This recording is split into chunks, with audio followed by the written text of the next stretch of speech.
주변에서 저건 정말 아니다 라고 하는 불의의 현장을 최근에 목격하신 것이 언제입니까?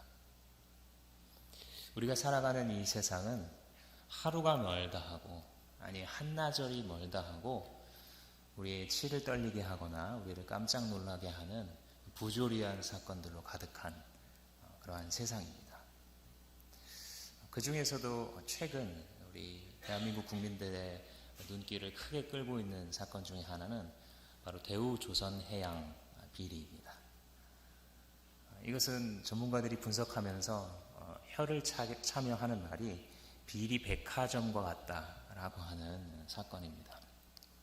대우조선해양은 여러분들 잘 아시는 것처럼 원래 선박과 그 선박업에 관련된 것들을 만들면서 커왔던 굴지의 회사인데, IMF를 당하면서 이 회사가 넘어가게 되자 국민의 세금을 투입해서 약 7조 원 가량을 투입해서 살려낸 회사입니다. 그러니까 그 다음부터는 사실 주인이 따로 없게 된 것이죠. 공적 자금으로 살렸기 때문에 사실은 모든 국민이 주인이라 말할 수도 있고, 사실은 주인 없는 공기업과 같은 그런 느낌의 그런 특색을 가진 회사가 되었다라고 볼 수도 있습니다.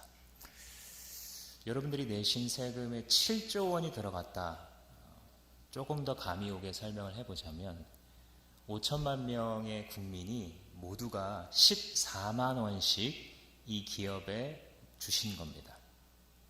그런데 잘 아는 것처럼 이 5천만 명에는 말도 하지 못하는 어린아이들도 포함되어 있고, 병상에 누워서 전혀 일하지 못하는, 세금 내지 못하는 어르신들도 계시죠.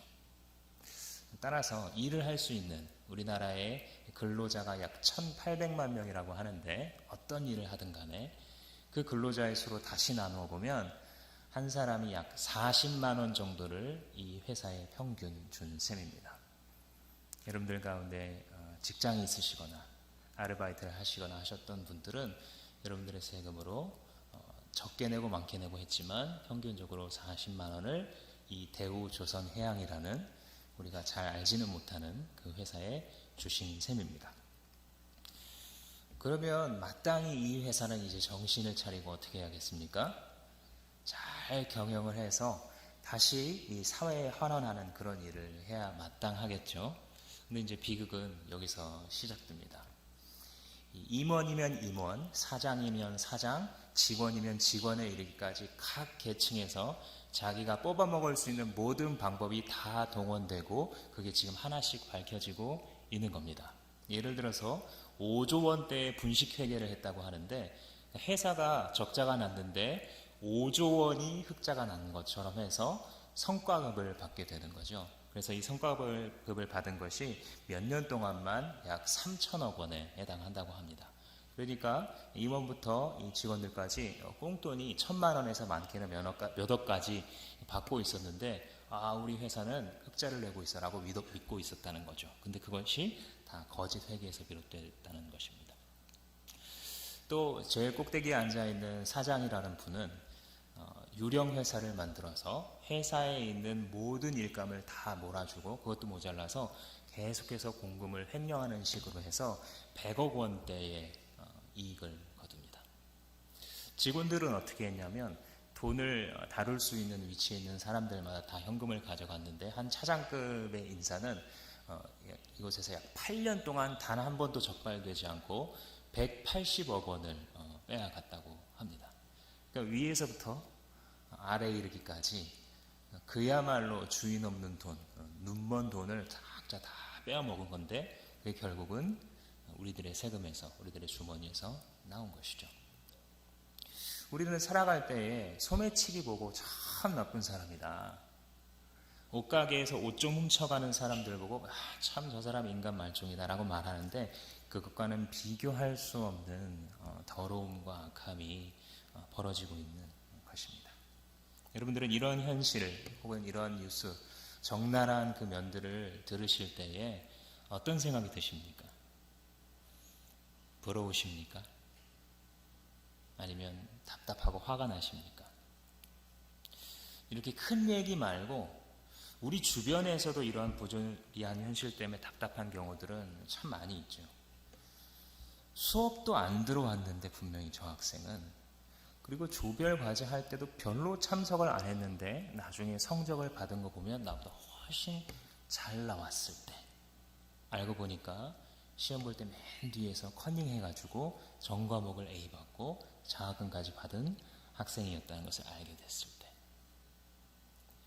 분명히 이 입사 경쟁에서 내가 유리한 줄 알고 내가 이 직장에 들어갈 줄 알고 있었는데 엉뚱하게 나보다 한참 안 돼 보이던 사람이 들어갔는데 알고 보니까 이 사람이 빽이 있을 때 혹은 돈을 썼을 때, 여러분 무엇을 느끼십니까?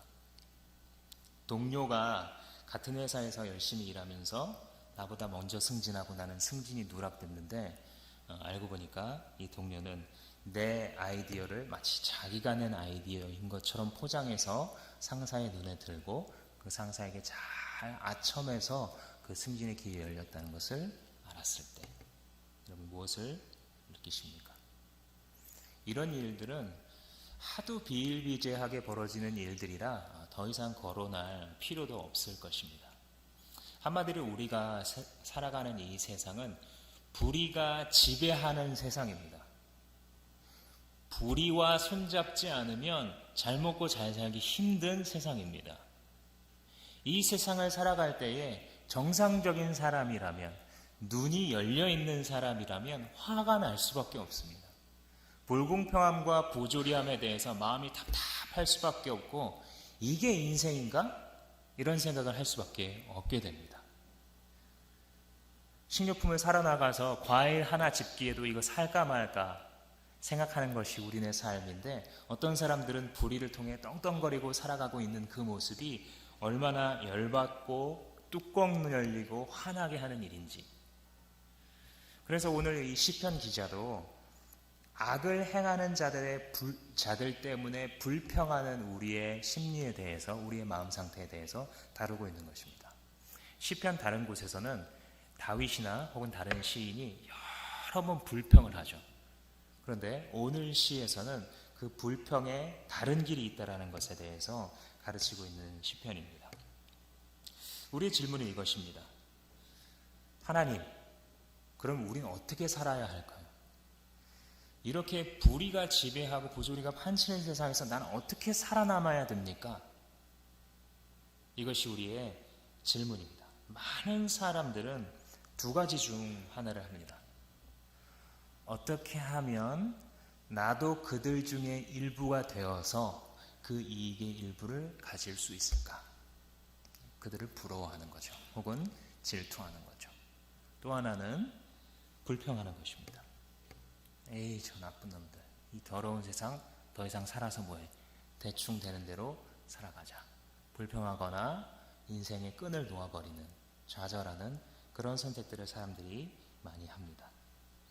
그런 사람에 대하여 이 37편은 1절을 이렇게 시작합니다. 악을 행하는 자들 때문에 불평하지 말며 불의를 행하는 자들을 시기하지 말라. 두 가지가 다 나왔죠. 부러워하고 시기하는 사람, 혹은 불평하면서 불만 가운데 인생을 살아가는 사람. 이 두 가지 길이 사실상 우리가 가장 많이 선택하는 길을 요약한 것이라 볼 수도 있겠습니다. 그런데 하나님께서는 제3의 길이 있다고 말씀하시는 거예요. 내 아들, 딸들아, 그 길들로 걸어가지 말고 내가 말하는 이 길로 걸어가렴. 이것이 37편입니다. 37편의 핵심 되는 명령은 바로 3절에 들어가 있습니다. 3절 말씀해 보시면 여호와를 의뢰하고 선을 행하라. 땅에 머무는 동안 그의 성실을 먹을거리로 삼을지어다. 여호와를 의뢰하고 선을 행하라. 이렇게 이야기를 합니다.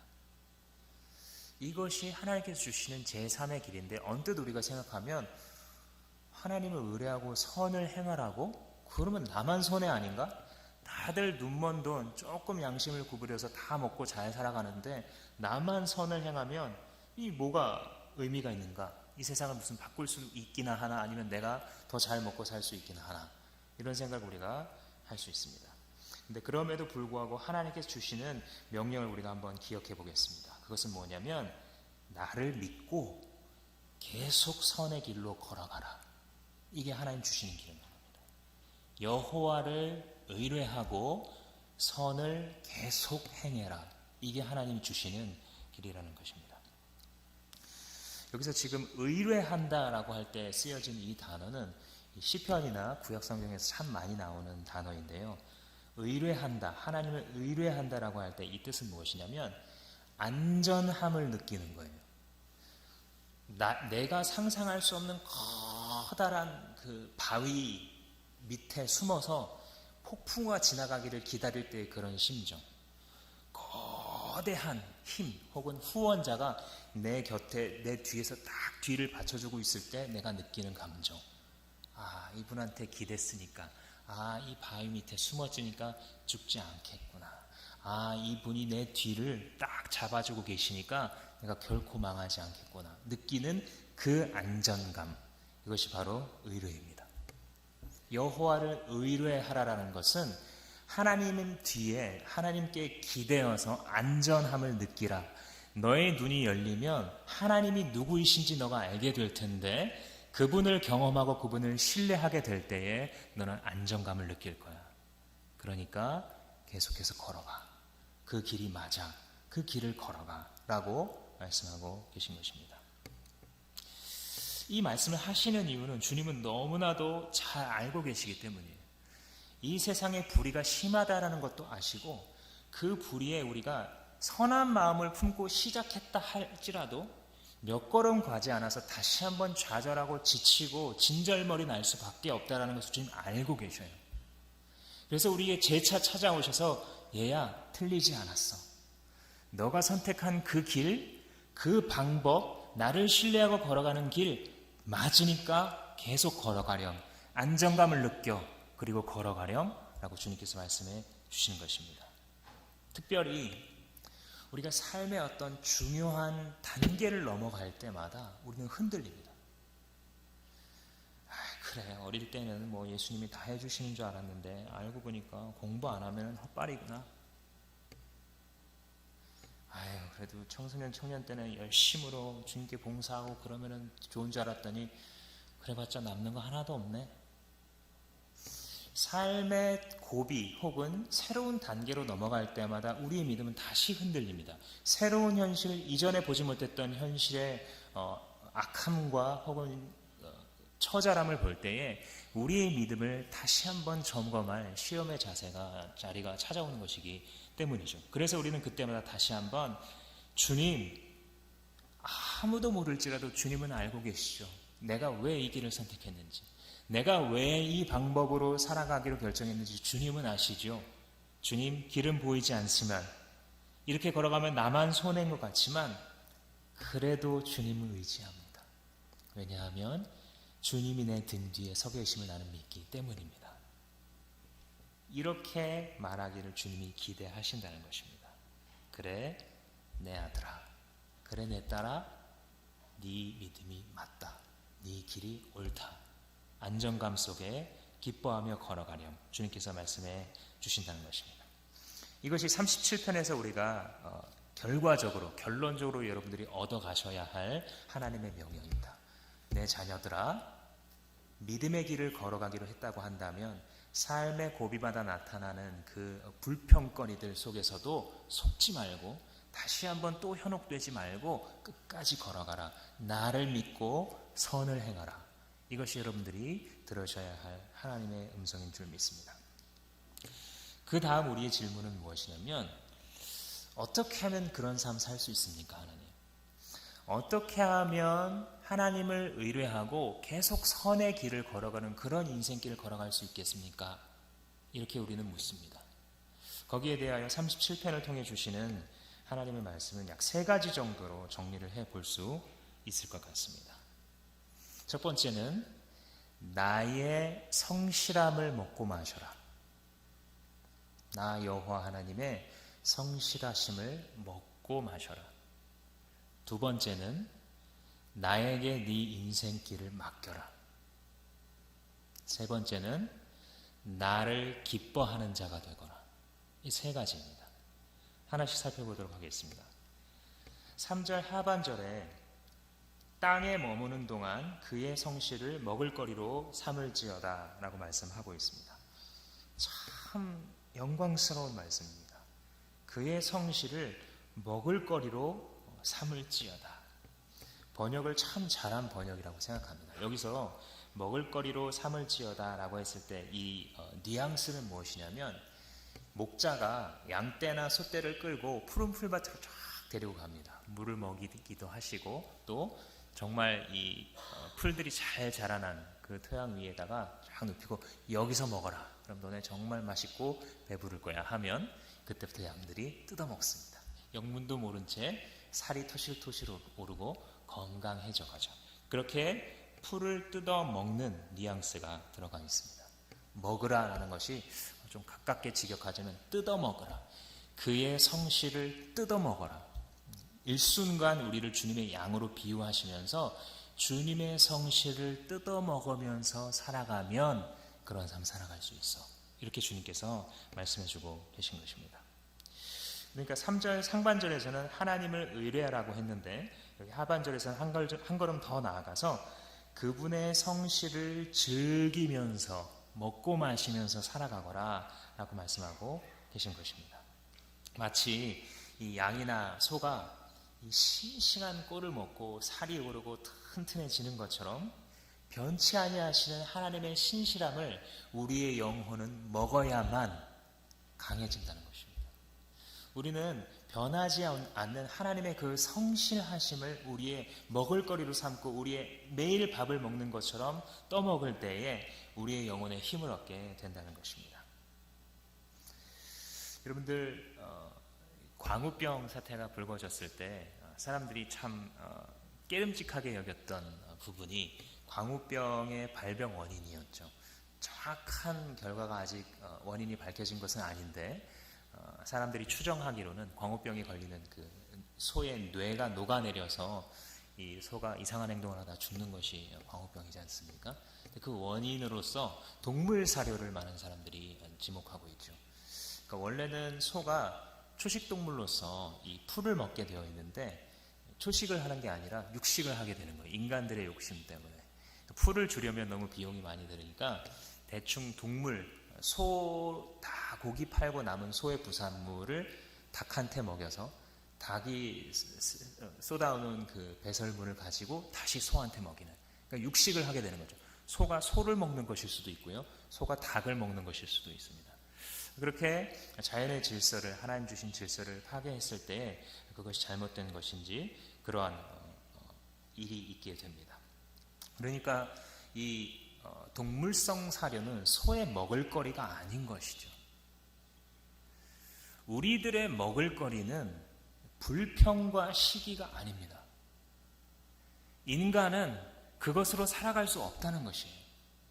하나님께서 지으신 우리의 영혼은 무엇으로 살아갈 수 있냐면 하나님의 성실하심을 즐길 때 살아갈 수 있대요. 하나님의 나를 향해서 내 인생 가운데 지금껏 어떻게 이끌어 오셨는지를 내가 기억하며 마치 섭취하듯이 주님의 그 성실하심을 묵상하고 다시 상기할 때에 우리는 살아갈 수 있도록 지으셨다, 주님께서 말씀하고 계십니다. 참 위대한 말씀이죠. 땅에 머무는 동안 그의 성실을 먹을거리로 삼을지어다. 그분의 성실을 음식으로 먹고 사는 사람들이 바로 하나님을 의뢰함으로 끝까지 선한 길, 믿음의 길을 걸어갈 수 있게 된다라는 것을 나눴습니다. 두 번째, 어떤 자가 끝까지 선을 행하는 그런 인생을 살아갈 수 있는가? 바로 여호와께 맡기는 삶을 살아가는 자들입니다.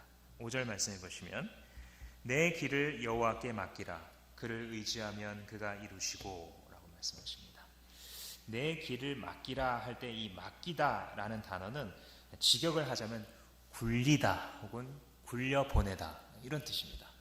말하자면 축구 경기를 할 때 공을 굴려보내는 거죠. 제가 이전에 프로축구 선수를 한번 본 적이 있습니다.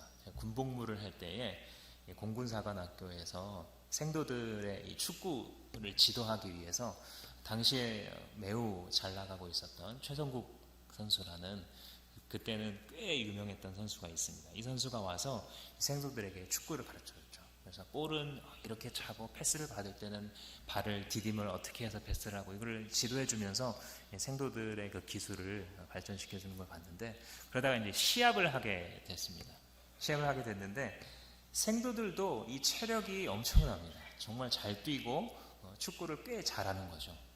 근데 거기다가 최성국 선수를 집어넣어놨더니 물론 처음에는 잘 뛰지 않지만 나중에 생도들이 원하니까 아무도 막지 못하는 거예요. 어떻게 이렇게 하다가 최성국 선수한테 패스해! 패스하면 골이 들어갑니다. 이게 이 동네 축구와 이 프로 선수의 차이죠. 마치 이 메시가 동네 꼬마들이 축구하고 있는데 들어왔는데 메시한테 패스하는 거. 이게 여호와께 맡기라입니다. 여호와께 굴리라. 너의 인생을 여호와께 굴려보내라. 그러면 어떻게 됩니까? 그분이 책임지죠. 게임이 안 되기 때문에. 이분은 마치 이 세상에 나를 넘어뜨리려고 오는 어떤 악의 세력도 절대 내 인생을 건드릴 수 없도록, 이 인생의 볼을 건드릴 수 없도록 이것을 이끌고 가사 완전한 승리로 점을 찍게 하시는 주님이시기 때문에, 그래서 여호와께 내 길을 맡기라 라고 말씀하고 있는 것입니다. 맡기라라고 그랬는데 맡기지 않는다는 것은 그럼 무엇이냐? 맡기지 않는다는 것, 인생을 하나님께 맡기지 않고 살아가는 삶은 무엇이냐면 스스로 내 인생을 통제하려고 하는 사람입니다. 내 인생의 길을 내가 스스로 결정하고 해낼 수 있다라고만 믿고 있는 사람이 바로 여호와께 맡기지 않는 사람입니다. 우리가 오해하면 안 됩니다. 자기가 스스로 힘써서 노력하지 말라는 게 아닙니다. 주님께 맡기라는 말이 너는 이제 잠잠히 가만히 있어서 아무 일도 하지 말고 하나님이 하시도록 해라, 그 뜻이 아닙니다. 우리의 삶을 살아갈 때 우리가 고민하고 열심히 노력하며 살아가야 되죠. 스스로 힘써서 일하는 것은 좋은 일이고 또 그게 책임감 있는 사람입니다. 그런데 그것은 자기가 해낼 수 있는 일일 때 책임감 있는 사람이지, 자기가 해낼 수도 없는 일을 할 수 있는 것처럼 고집하는 사람은 책임감 있는 사람이라고 부르지 않습니다. 오만한 사람이라고 부릅니다. 만용을 부린다고 우리는 말합니다. 민폐 끼치는 사람입니다. 만약 우리가 우리의 인생 자체를 책임질 수 있다라고 한다면 하나님께 맡기지 않고 살아가셔도 됩니다. 그렇게 살아보십시오. 그러나 여러분들 살아가면 살아가실수록 인생길이라는 것이 내 마음대로 됩니까? 나의 100%를 다 주어도 해결하지 못하는 일들을 계속해서 만나게 되는 것이 인생이고, 그것을 깨달아야 비로소 가치 있는 인생이 시작될 수 있는 것 아닙니까? 그러니까 내가 스스로 책임질 수 없는 것임에도 불구하고 내 인생을 하나님께 맡기지 않는 태도, 오만이 아니겠습니까? 나 스스로가 나에게 민폐 끼치는 행동 아니겠습니까? 하나님께 내 인생을 맡기라 주님께서 말씀해 주시는데도 고집을 부리고 있다면 어쩌면 우리는 나 자신한테 미안한 일을, 나의 영혼에게 셀프 민폐를 끼치고 살아가고 있는지도 모르겠습니다. 그래서 주님께서는 우리에게 다시금 상기하게 하셔서 얘야 나한테 패스해라 라고 말씀하고 계신 것입니다. 그럴 때 우리의 해야 할 응답은 주님 그렇습니다. 나 스스로 책임질 수 없습니다. 주님 여기 내 삶을 넘겨드립니다 라고 말하는 것입니다. 그뿐이에요. 하나님이 원하시는 것이 그뿐입니다. 주님께 나의 인생을 맡겨드리는 것. 그렇게 주님께 인생을 맡기는 인생보다 쉬운 인생이 없습니다. 겉에서 보면 하나님께 인생을 맡기는 게 제일 어려워 보이고 제일 고리타분해 보이죠. 그런데 그것처럼 쉬운 것이 없습니다. 주님께 인생을 드린다는 게 굉장히 막 답답하고 억압받는 것처럼 경험해 보지 않는 사람들은 지레 겁먹습니다. 그러나 경험한 자들은 그게 제일 자유한 인생인 것을 맛보게 되죠. 이 맡긴다라는 것은 잠시 빌려주는 게 아닙니다. 하나님께 하나님 나 여기 굉장히 급한 일 있는 거 아시죠? 잠깐 드릴 테니까 빨리 해결해서 나한테 넘겨주세요. 이렇게 잠깐 빌려드리는 게 맡기는 게 아니에요. 주님께 인생을 맡긴다는 것은 무엇이냐면 내 인생의 주도권을 넘겨드리는 것입니다. 영원히 지금부터 나의 인생의 주인은 당신입니다. 그리고 오늘도 살아가다 보니까 하나님, 이 부분이 내가 잘못했습니다. 내가 또 내 인생의 주도권을 내 마음대로 통제할 수 있는 것처럼 살았으니 주님 회개합니다. 주님 다시 내 인생을 받아주세요. 지금 이 인생의 고비에 부닥쳐서 내가 다시금 깨닫습니다. 주님께 아직도 맡기지 못하였으면 주님 다시 가져가십시오. 이것이 바로 인생을 맡기는 사람들의 방법입니다. 주님께서는 그렇다고 해서 인생을 맡기는 것이 로봇처럼 아무 생각도 없이 자기의 고민이나 열정과 노력 없이 살아가도록 그것을 원하시는 것이 아닙니다. 우리가 우리의 인생에 있어서 해야 될 노력, 이런 것들은 열심히 기울이지만 그 결정권을 하나님께 드리는 것입니다. 주님, 이것을 결정하실 권리는 주님께 있습니다. 내가 여기서부터 여기까지 준비하고 노력도 해봤는데요. 주님, 주님의 뜻을 알려주세요. 그러면 내가 걸어가겠습니다. 주님, 제가 이 일을 그만둬버리고 싶은데 한편으로는 정말 이 직장에 신우회가 필요할 것 같아요. 주님은 어떻게 할까요? 이렇게 물어보는 것입니다. 주님, 제가 주님을 더 깊이 알고 싶은데 제 삶을 돌아보니까 잠깐 쉰다는 핑계로 계속해서 인터넷에 빠져 있어요. 주님 어떻게 하죠? 주님 날 돌보아 주세요.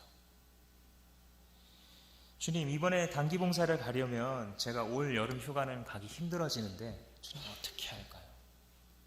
자기의 삶에 있어서 크고 작은 일의 결정을 주님의 손 앞에 두는 건 이것이 주도권을 넘겨드리는 것입니다. 주도권을 넘겨드리는 것이 바로 인생을 하나님께 맡긴다라는 의미입니다. 그렇게 했을 때의 결과는 6절에 있는 것처럼 5절 하반절과 6절에 있는 것처럼 그를 의지하면 그가 이루시고 내 의를 빛같이 나타내시며 내 공의를 정오의 빛같이 하시리로다.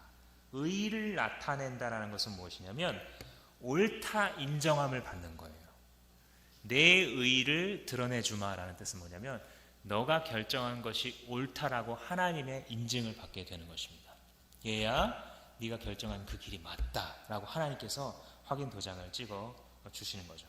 그런데 그 옳다 인정을 받는 길이 다름이 아닌 하나님께 맡기는 단순한 행위, 단순하지만 어렵기도 하고 강력한 행위, 이것을 통해서 하나님께서 우리의 의의를 드러내신다라고 말씀하십니다.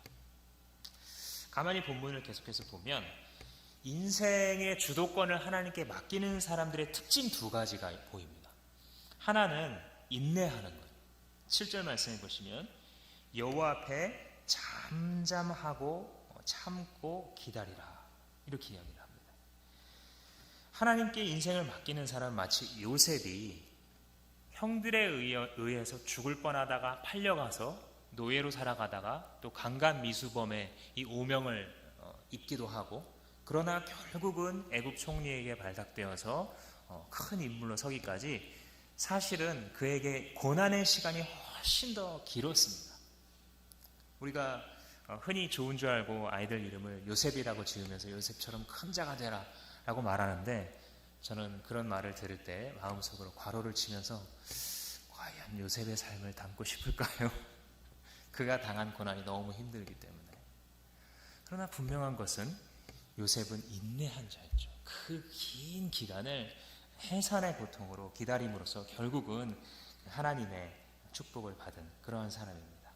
그래서 인생의 주도권을 하나님께 맡기고 가는 사람들의 특징은 당장 이루어지지 않더라도 믿음의 눈으로 미래를 미리 땡겨서 지금 이루어진 것처럼 믿고 기다리는 사람, 이게 특징입니다. 또 하나 특징은 8절 9절에 있는 것처럼 분 그리고 노, 화를 버리는 태도입니다. 이것은 사실 함정입니다. 하나님의 사람들에게 있어서 분을 참지 못하는 것은 큰 함정이죠.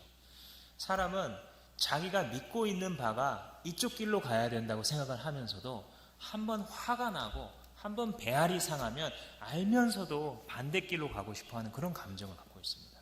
우리의 감정은 굉장히 큰 에너지를 갖고 있는 것이죠. 그래서 하나님의 사람들은 기도 가운데에 또 찬양 속에 하나님의 말씀을 묵상하는 속에 자기의 분과 노를 어떻게 처리하는지를 배울 필요가 있습니다.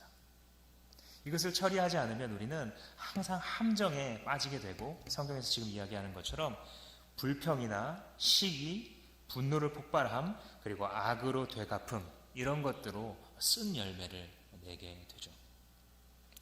그래서 주님께 맡기는 사람은 이렇게 분노의 함정을 피하고 또 기다릴 줄 아는 사람이 자기 인생을 하나님께 온전히 맡겨드릴 수 있게 됩니다. 우리가 지금 두 가지를 나눴습니다. 어떻게 하면 우리가 끝까지 하나님을 의뢰하고 선한 삶을 완주할 수 있는가. 첫 번째는 그분의 성실하심을 나의 먹을거리로 삼아야 한다. 두 번째는 그분께 내 인생을 맡겨야 한다라는 것을 나눴습니다. 마지막으로 세 번째, 여호와를 기뻐해야 한다라는 것을 보겠습니다. 4절에 한번 보시면 또 여호와를 기뻐하라 그가 내 마음의 소원을 내게 이루어 주시리라 이렇게 말씀합니다. 여호와를 기뻐하라. 여호와를 기뻐하는 것은요 아주 놀라운 성경의 핵심 사상입니다. 성경 전체의 기저에 흐르는 우리의 신앙생활의 가장 근간이 되는 부분입니다. 이것이 없으면 우리의 신앙은 종교로 변질됩니다. 우리가 하고 있는 교회에서 하는 모든 활동은 그냥 거칠의 뿐인 종교 활동이 되고 맙니다. 이것이 있어야 우리의 신앙에 생명력이 들어갑니다. 그것이 무엇이냐면 하나님을 즐거워하는 것. 하나님을 즐거워하는 것에 대해서 지난주에 제가 1교회 시간에 설교를 했었는데 혹시 관심이 있으신 분은 좀 더 깊게 다룬 그 설교를 들으실 수도 있겠습니다.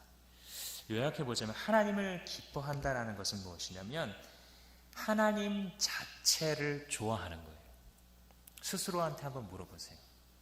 나 하나님을 좋아하나? 물론 내가 찬양을 하거나 기도를 할 때 하나님 사랑합니다라고 고백을 하는데 교회에서 돌아오면 집에 내 방 안에 앉으면 하나님 좋아요 어서 들어오세요 라고 하고 있는지 아니면 휴 예배는 끝났어 이제 뭘로 쉴까? 뭐가 내 마음을 좀 휴식을 가져다 줄까? 뭐가 나한테 지금 이 고된 삶에 자잘한 기쁨을 가져다 줄까라고 우리가 생각합니다. 여기서 종이장처럼 작은 차이로 참 신앙과 거짓 신앙이 갈리고 있다는 것을 아십니까? 내가 여호와를 좋아하고 있는지, 내가 이 친구가 좋으면 계속 같이 있고 싶죠. 이게 징표죠. 여러분들이 하나님이 좋으시면 하나님을 떠나고 싶지 않은 거예요. 그래서 천국이 좋은 거예요. 어떤 사람들에게 있어서는요, 천국이 지옥입니다. 왜냐고요? 예배 시간이 지겹거든요. 찬양이 너무 길고 설교가 너무 길어요. 그래서 1시간 반을 버텨주는 거예요. 수련회를 갔을 때 2박 3일을 버텨주는 것이에요. 그런데 여러분 그거 아세요? 천국 가면 계속 그렇게 하는데요. 지옥 아닙니까? 천국이 왜 천국입니까? 하나님이 좋기 때문이에요. 그렇죠? 하나님이 좋기 때문에 천국은 천국인 것이에요. 그래서 여러분들이 예수를 믿는다고 할 때 그 신앙이 참 신앙이려면 여러분 하나님이 좋으셔야 돼요.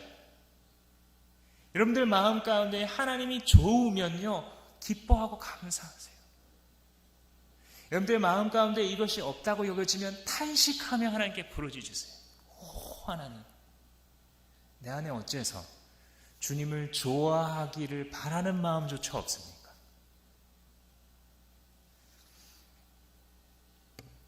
한 신혼부부가 결혼을 하려고 준비하고 있다고 생각을 해봅시다. 근데 이 신부가 기뻐해요. 이 신부의 기쁨이 근데 어디에 있냐면 신랑이 가져오는 것에 있어요. 여러분 이 결혼에서 기대할 게 많을까요? 기대할 것이 있는 아름다운 결혼은 어떻게 시작됩니까? 신부의 기쁨이 신랑 자체에 있을 때. 그렇죠? 신랑이 기뻐하는 이유가 신부 자체일 때 그 결혼이 아름답고 하나님 의도하신 그 풍성한 신비를 다 드러내는 거예요. 그 결혼이. 신랑이 가져오는 것들, 신부의 손에 들린 것들에 자기의 기쁨을 삼을 그런 기준으로 결혼이 시작될 때 거기에는 비극이 시간차마다 다르지만 비극이 기다리고 있을 뿐이겠죠. 하나님의 손에 들려있는 것들을 기뻐하기보다, 물론 그것도 감사하죠. 하나님께서 주실 수 있는 여러 가지 축복들과 형통함의 것들 감사하죠. 그러나 그 손에 들고 있는 게 아니라 그걸 들고 계신 하나님, 그 하나님께 내 기쁨이 있을 때에 그 신앙에서 뭔가 기대할 게 있지 않을까요? 그럴 때 그의 인생에서 뭔가 기대할 수 있지 않을까요? 그런 사람에게 하나님께서 주목하셔서 그에게 자기의 귀한 일을 맡기지 않을까요? 가장 귀한 사역을 그런 사람에게 주시려고 하나님께서는 하늘에서 자기를 전심으로 바라는 자를 찾으신다고 역대하 7장 기록하고 있습니다. 따라서 우리가 여호와를 기뻐하는 것은 우리의 가장 완전한 상태로 다시 돌아가는 것입니다. 우리가 아담과 하와와 함께 타락할 때 잃어버린 게 이거거든요. 아담과 하와는 하나님을 기뻐했어요. 원래 동물들은 들판을 뛰어다니면서 하나님을 즐거워했다고요. 바람에 나뭇가지가 흔들리면서 새가 날아다니면서 하나님을 기뻐하면서 지지배배 찬양하기도 하고 흔들리기도 한 것이에요. 그런데 인류의 이 피조물의 대표인 인류가 타락하면서 이 모든 것이 깨어진 거죠. 하나님을 기뻐하기보다는 자기의 육체가 욕망하는 것들을 택하는 길을 걸어가는 것, 생명나무를 사모하기보다 선악과의 길을 사모하고 욕망하는 것, 그것이 우리의 삶에서 기쁨이 사라진 이유예요. 그것이 우리가 잠깐 세상의 쇼를 통해서 찰나적인 기쁨을 가질 수 있고, 세상의 약물과 술, 담배와 온갖 쾌락의 방법을 통해서 잠깐은 기쁨과 재미를 찾을 수 있지만, 스포츠를 통해 여러 여가 활동을 통해 잠깐 안식을 누릴 수 있지만 그것이 지속되지 않는 이유예요. 인간은 그렇게 지어지지 않았어요. 당신의 안식은 피조물에게서 오지 않아요. 당신의 진정한 안식은 창조주로부터 내려오도록 원래 그렇게 디자인되었어요. 그래서 기쁨이 오래가지 않는 거예요. 기쁨의 근원을 우리 스스로 잘라버렸기 때문에. 그리고서 우리는 스스로 어리둥절해야 합니다. 왜 내 삶에 진짜 기쁨은 없을까? 왜 인생의 맛은 쓸까? 주님은 부르십니다. 나를 기뻐하라. 시인은 응답합니다. 여호와를 기뻐하라. 우리가 하나님을 기뻐할 때 우리는 기쁨의 근원으로 돌아가는 것이에요. 영원하도록 솟아나는 그 샘물 근원으로 우리가 돌아가는 거예요.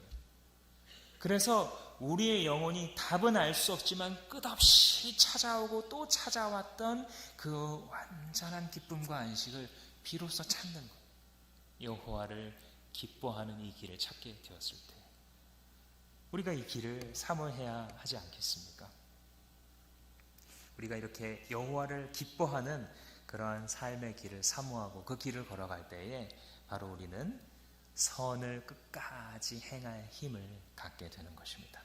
여호와를 기뻐하지 않고서는요, 우리의 인생을 끝까지 선행을 하면서 하나님의 찾으시는 믿음의 길로 걸어갈 수 없을 것입니다.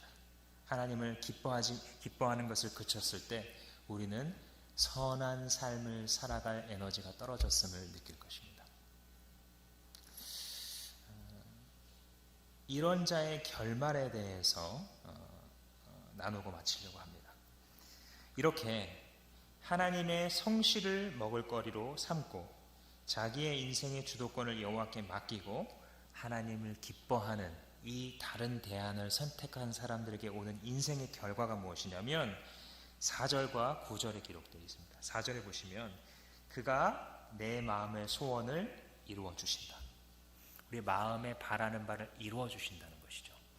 또 한 가지는 9절 말씀에 있는 것처럼 여호와를 소망하는 자들은 땅을 차지할 것이다. 소원을 이루어 주시고 땅을 차지한다. 이 구약적인 표현인데요. 이것을 우리가 종종 오해할 때가 있습니다. 물질적인 어떤 것을 차지하는 것으로 생각하는데 조금만 생각해 보면 그렇지 않다는 것을 알 수 있습니다. 마음의 소원을 이루어지신다 그랬는데 과연 여러분 여호와 자체를 기뻐하는 사람이 마음에서 뭘 소원할까요? 남들보다 좋은 차? 그렇지 않겠죠. 잠깐 그런 생각을 하고 실수를 할 수는 있겠으나 마음 가운데 여호와 자신을 기뻐하는 이 높은 길을 발견한 사람이 마음속에 소원하는 것이 무엇이겠습니까? Lord, I want to know you more. I want to love you more. 주님을 더 알기 원해요. 주님을 더 따랐으면 좋겠어요. 주님의 길을 순종하며 갈 때에 내 마음에 기쁨이 있었으면 좋겠어요. 이러한 소원이 하나님 앞에서 온전하게 이루어질 것이라는 것입니다. 9절도 마찬가지입니다. 땅을 차지하리라. 언뜻 보면 아니던데, 주님 잘 믿는 사람 땅 부자 안 되던데, 이렇게 생각할 수 있겠죠. 그렇지 않습니다. 땅을 차지한다는 것은 결국 하나님의 나라와 연결되는 것이죠. 그래서 예수께서도 산상수훈의 팔복을 가르치시면서 온유한 자는 복이 있나니 저희가 땅을 기업으로 받을 것이며, 하나님 나라입니다. 하나님 나라. 온유한 사람은요 모든 걸 빼앗기는 사람이에요. 그런 말 있잖아요. 호의가 계속되면 내가 호군주한다고. 내가 온순하고 내 거 안 주장하고 온순하게 이렇게 온유하게 살아가면 세상은 다 뜯어먹지 그 사람한테 땅을 가져다 주지 않아요. 절대. 근데 누가 주시냐면 하나님이 주신대요. 왜냐하면 다른 사람이 줄 수 없으니까 이 사람한테는. 믿음을 가지고 믿음의 방법으로 싸워나가는 사람은 어떻게 보면 세상에서 볼 때 참 답답하고 온순하고 착한 사람으로 보일지 모르겠습니다. 참 멍청하고 세상 사는 지혜 없는 사람으로 볼지 모르겠어요. 그러나 하나님은 그러한 믿음의 길을 걸어가는 사람에게 자기의 나라를 상속시키시겠다 약속하신 것입니다.